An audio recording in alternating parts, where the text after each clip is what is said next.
बोलो श्री शालिग्राम भगवान की जय, श्री सीताराम नाम महाराज की जय, श्री सद्गुरु देव की जय।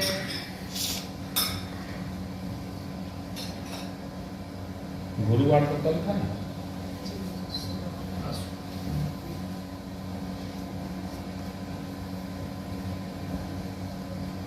सभी शिष्यों को खूब खूब आशीर्वाद दे रहा हूं।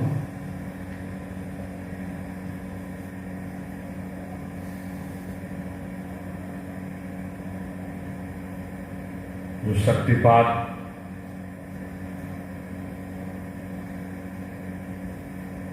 इस समय दुर्लभ विद्या है, दुर्लभ वस्तु है, दुर्लभ पावर है।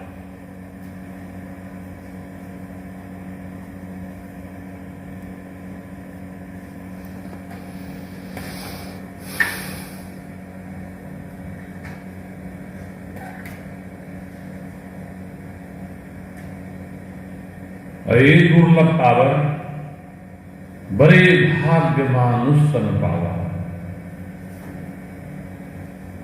एक तो बड़े भाग्य से दुर्लभ मनुष्य का तन मिलता है। और तन क्यों मिलता है मनुष्य का? एक 18 पुराण में वर्णन है, वेदों में वर्णन है। कोटि कोटि जन्मों के बाद में अपने को मानव तन की प्राप्ति होती है। ये मानव तन के द्वारा आत्म साक्षात्कार हम करें कैसे?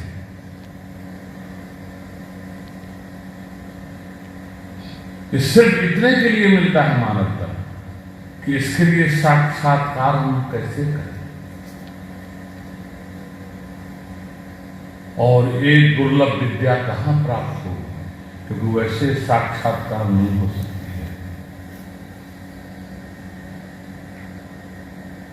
इसलिए परंपरा की जरूरत पड़ती है। सूर्य भगवान जो हैं, बहुत लोग लिखा हुआ सूर्य भगवान जो हैं, एक ही जो है उदय जब होते हैं और अस्त होते हैं बच्चा, फिर वो अस्त नहीं होते हैं, अपनों को लगता है अस्त होते हैं, लेकिन सूर्य भगवान कभी अस्त नहीं होते हैं। उसमें वास करने वाले को भ्रम होता है, क्योंकि एक ही जगह बैठा हुआ है। लेकिन अब दुनिया देखो अलग अलग हो गया है। 7 द्वीप पर, 7 द्वीप के ऊपर में अलग अलग समय में सूर्य भगवान की जो है, वही सूर्य भगवान अलग अलग समय में अलग अलग द्वीप पर दर्शन देते हैं लोगों को।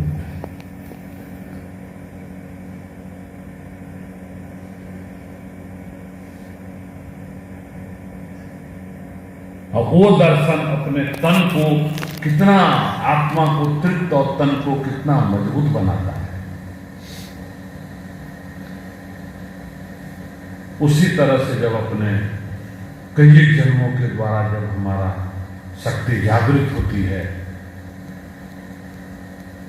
जब गुरु कृपा से शक्ति जागृत होती है, तो ये शक्ति इतनी अद्भुत और इतना दिव्य होती है कि धीरे धीरे शुरू में तो अपने को थोड़ा बेचैनी जरूर आती है, क्योंकि ज्ञान नहीं है परम विद्या के बारे में।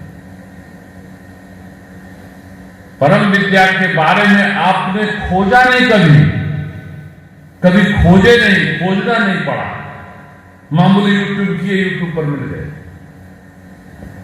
लेकिन जो ऋषि महर्षियों को ढूंढना पड़ा था, या हम ही को ढूंढना पड़ा था, तो यही विद्या प्राप्ति के लिए गुरुजी मेरे होते हुए भी हमको ज्ञान नहीं था कि यहां से प्राप्त हो। तो उसके लिए मैं कहां कहां हिमालय, कौन पीठ, ऐसा कोई पीठ, कोई नदी, कोई स्थान नहीं कि जहां मैं नहीं गया।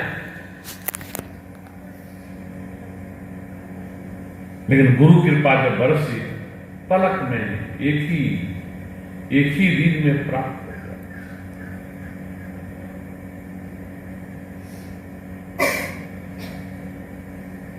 एलिजाबेथ और जस्टिन को झागी आप बाद में समझा दीजिए जी। हाँ, तो उनको आप अंग्रेजी में कहिए कि आपको मैं बाद में समझाऊंगा।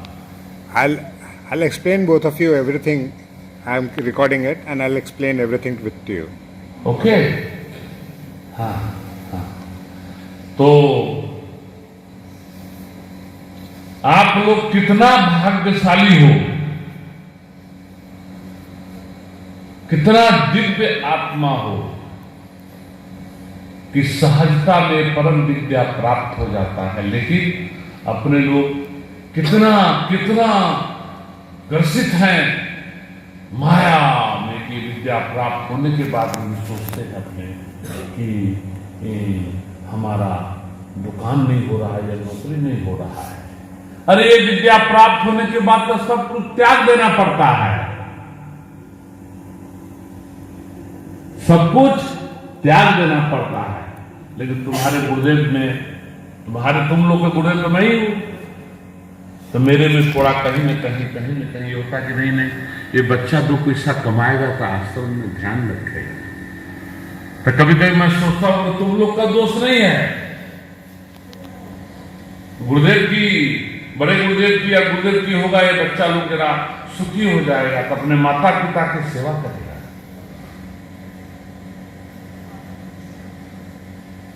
अपने बाल बच्चों को ध्यान रखेगा और आश्रम का भी ध्यान रखेगा, संतों को ध्यान रखेगा। क्योंकि रामकृष्ण परमहंस जी के शिष्य लोग अन्नेन प्राणो बलम बलेन तपसा, उसके कारण जब उनका शरीर छूट गया तो उनके शिष्य लोग बिखर गए।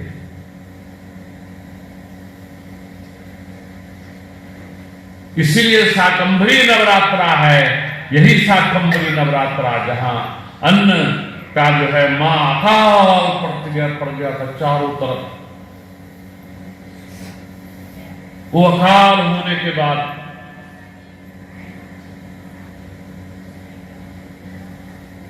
चारों तरफ जलना शुरू हो गया था धरती, कहीं कुछ नहीं था।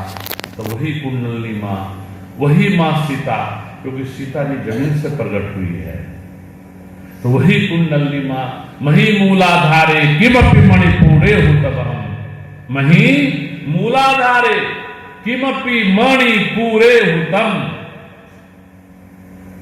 मही मूलाधारे, मही यानी पृथ्वी, पृथ्वी तत्व मूलाधार है, तो वहीं पर जगदम्बा विराजमान रहते हैं। अब विराजमान रह करके जो है देख लीजिए, तो वही पृथ्वी पर मां जगदम्बा स्वयं दिव्यता से अखंड समाधि में वो सो गए, और उन्हीं के शरीर के ऊपर में जल, पहाड़, घास, फूल, फल, अन्न, ये सब की उत्पत्ति होना शुरू हो गई।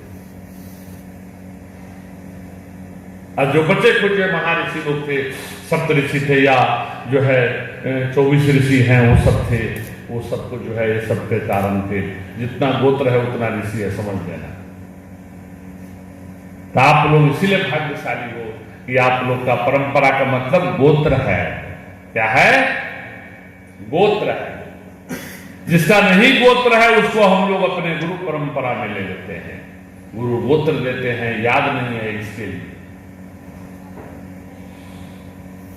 जब शक्तिपात देते हैं उसके बाद, जब जय जान जाते भक्त है तब देते हैं, ऐसे नहीं दे देते हैं। जब जान गए कि भक्त है तब देते हैं।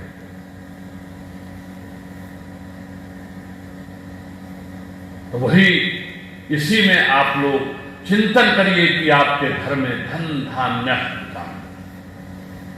धन धान्य, पहले पैसा थोड़ी था, अन्न पानी यही सब था घर में, बड़ा होता था लोग। जिसके बाद जितना अन्न हो उतना बढ़ा दिए। पहले कहां पैसा था? बेटी था, जिसके दरवाजा के आगे अन्न सब लगा खड़ा रहा, बढ़ा दिए। अभी जिसके बैंक बैलेंस होता है उसको गवर्नमेंट करती दो बिलियन बिलियन बिलियन परसेंट। ये बात है। इसलिए अब आप लोग, मैं तो आज से यही अभियान देता हूं। मैं देख रहा हूं जो ये ध्यान भजन नहीं कर रहा है और खाली सोच रहा है कि गुरुदेव के पास हम जाएं, क्योंकि आप उनको मालूम होता है कि गुरुदेव जो है एक बार संकल्प कर देंगे तो हम करोड़ोंपति बन जाएंगे। मान लो जाने अनजाने में जो जो यहाँ पूजा हवन किया है बच्चा, उसके ऊपर ये संसार के वस्तु को जब साइड करके भजन करोगे तो अपने आप समय होत बलवान। तो आपको भजन से हटाने के लिए जगदम्बा कृपा जरूर करेगी। अब फिर भी आप हट गए तो आप जानिए आपका काम है, आप हो जाएगी। लेकिन आप हट गए तो आप जानिए। मैं यही चाहूंगा कि सब तजी भजन करहूं दिन राती।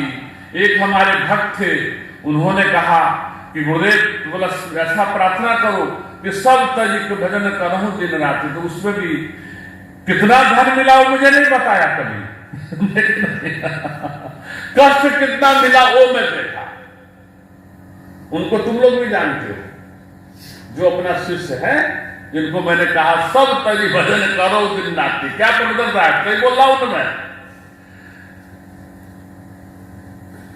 तो वो माता पिता मिल गया उनको भगवान के रूप में। माता पिता के थ्रू भी कितना धन मिला मालूम है। तो इस बार थोड़ा सा इशारा प्राप्त हुआ कि इतना इतना हमको भी अच्छी अच्छी तरह से सब सम्मान है। अब मैं रोज बोलूं राकुल दिया नहीं मेरा चला तो भाग गया आकाश में।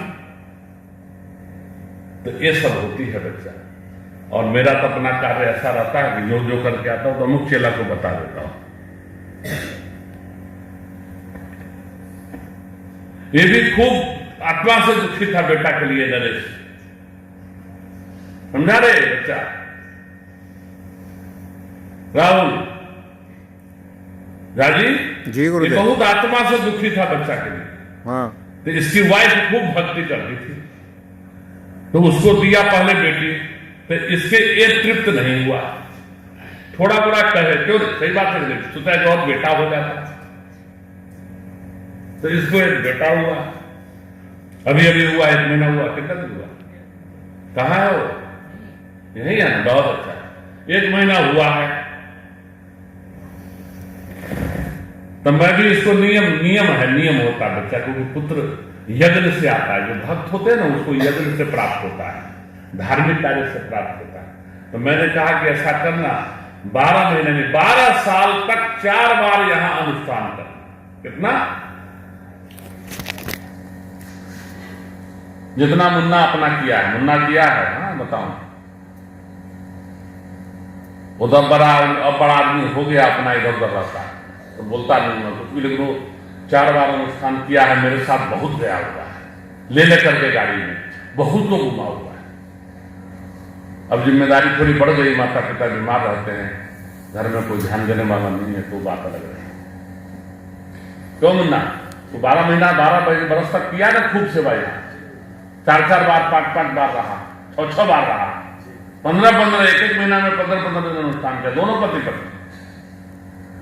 तो जब संतान हो गया तो इसको नियम लगाया कि मौला कहीं नियम तोड़ न देवे, नहीं तो भगवान के दिया हुआ संतान यदि राम नाम नहीं लोगे, राम जी का अनुष्ठान नहीं करोगे तो गण बन जाएगा। क्या बनेगा? गण जब बन जाएगा और अपने घर में तलवार लेकर खड़ा होगा तो सब सोचेगा आ तो गुरुजी ने आप लोग छे, हम नहीं, ये नहीं कहेगा कि हूं सु करी ऊंचे पक्षी। मां को अपने झोटा पकड़कर धराम पटकेगा तो बोलेगा तो गुरुजी ने आप लोग छे, यानी 4 जना के और गुरु को बदनाम करेगा। क्या करेगा? तो ये नहीं कहेगा कि ये गुरुजी को वहां जाना बंद कर दिया है, ले नहीं जा रहा है, इसलिए मैं भी छुटकारा हो जाता हूं। जैसे संकल्प करके कह दिया 12 साल, वर्ष में 4 बार। अभी इसको उससे बता दिया कि मुन्ना यहां है, और भी 1-2 आदमी है जो अनुष्ठान बम्बई में करते हैं आकर के, लेकिन मुन्ना है जहां इसलिए बताया कि मुन्ना 12 साल से ज्यादा किया है बच्चा। इसकी वाइफ को तो क्या है, काम घर में होते हुए भी जाना पड़ता था मेरे साथ, भाषा नहीं आता था बंगाल में तो भी जाना पड़ता था। अब बिंदास है भैया, अब ये फोन नंबर ढूंढ कर देता है तो मैं बात करता। इसलिए कभी भी ध्यान रखो, अनमोल रतन है, पुत्र रतन यानी अनमोल, पुत्री रतन यानी अनमोल, तो उसको भी सुरक्षा कैसे दोगे? तो जब हम भजन करेंगे राम राम राम। इसलिए भगवान स्वयं श्री राम जी जब पिता बनने वाले थे तो अपनी धर्म पत्नी जी को वन में रख दिए, बोले राजमहल में राम नाम नहीं हो पाएगा। तो उनका दोनों लव कुश जो हुआ तो वर्षों 12 साल तक अपने गुरु धाम में बैठ करके मां सीता स्वयं भजन पूजा पाठ करती थी, और वो गुरु धाम में वो अपने गुरु के सानिध्य में बच्चे खेलते रहते थे, और खेलते खेलते राम राम राम राम राम क्या है वो महिमा उनको सिखाया जाता था। तो ऐसा ब्रह्मनाद उन्होंने गाया कि राम जी ढूंढने लगे कि वो बालक था कौन। जब युद्ध के मैदान में जब आए हो तब उनको लगा कि यही बालक है जो ब्रह्मनाथ जा करके राम राम किया था, इसे रामायण सुनाया था। पहला रामायण सुनाने वाले वही हैं, लव कुश। इसलिए अब ज्यादा नहीं बोलूंगा क्योंकि उसका ट्रांसलेशन जस्टिस और एलिजाबेथ मेरा चेला आया हुआ है अमेरिका से, तो इनको समझाने में थोड़ा ज्यादा समय चला जाएगा। इसलिए खूब खूब आशीर्वाद देता हूँ। इसलिए ही नहीं होगा, ये तो आधा लेता है, कट कर देता है, क्यों है? हाँ तो गलत करता है। हाँ नहीं, पूरा लेना चाहिए। अच्छा, तो अब आप लोग को ये बंद करता हूँ और भगवान की कृपा से फिर दोबारा फिर कार्यक्रम होगा। अब 1 मिनट राम धुन करना है, कल करेंगे 5 मिनट या 3 मिनट, हाँ 2-3 मिनट अभी कर लेते हैं, ला लेते हैं। और कल जैसे ही आप लोग को मंत्र पढ़ना है, मैं जरूर जाकर करने दे देता है, मंत्र पढ़ देता हूं। अब मैं महामंत्र पढ़ रहा हूं कल जैसे, और आप लोगों को जो है कल जैसे ही बता दे बच्चा, कल जैसे ही जो है गुरुजी मंत्र पढ़ेंगे, साथ में पढ़ना है, और धीरे धीरे जो है आप लोग को ब्रह्मनाद में आंख बंद करके रखना है पूरा टाइम, ये बोलना है।